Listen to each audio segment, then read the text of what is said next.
प्रजासत्ताक दिनी म्हसवड हादरलं. दहिवडी रोडवर भीषण आग. महिंद्रा शोरूम आणि इलेक्ट्रिक दुकान जळून खाक. म्हसवड शहरात आज प्रजासत्ताक दिनाच्या दिवशी भीषण आगीची घटना घडून एकच खळबळ उडाली आहे. दहिवडी रोडवरील महिंद्रा स्पेअर पार्ट्स शोरूम आणि निखिल तरंगे यांचे इलेक्ट्रिक हे दुकान आगीत पूर्णपणे जळून खाक झाले आहे. प्राथमिक माहितीनुसार या आगीत दोन्ही दुकानांचे लाखो रुपयांचे नुकसान झाले असून सुदैवाने कोणतीही जीवितहानी झालेली नाही. आज सकाळी प्रजासत्ताक दिनानिमित्त म्हसवड नगरपालिकेत ध्वजारोहणाचा कार्यक्रम सुरू असतानाच दहिवडी रोड परिसरात अचानक आग लागल्याची माहिती समोर आली.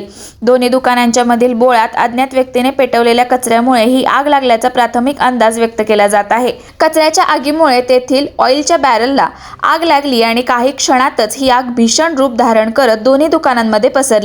आग लागली त्यावेळी दोन्ही दुकाने बंद होती. मात्र इलेक्ट्रिक दुकानातील प्लास्टिक साहित्य तसेच महिंद्रा शोरूम मधील ज्वलनशील वस्तूंमुळे आग अधिक भडकली आणि आजूबाजूच्या दुकानांना धोका निर्माण झाला. घटनेची माहिती मिळताच म्हसवड नगरपालिकेचा अग्निशमन बंब तात्काळ घटनास्थळी दाखल झाला. अग्निशमन दलाच्या जवानांनी स्थानिक नागरिकांच्या मदतीने शर्थीचे प्रयत्न करत आग आटोक्यात आणली. वेळीच कारवाई झाल्यामुळे परिसरातील इतर दुकाने आणि मालमत्तेचे मोठे नुकसान टळले आहे. मात्र या घटनेमुळे संपूर्ण म्हसवड शहरात एकच खळबळ उडाली असून नागरिकांमध्ये भीतीचे वातावरण निर्माण झाले आहे.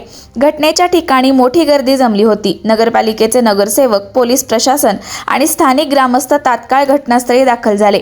या आगीच्या घटनेचा पुढील तपास पोलीस प्रशासन करत आहे.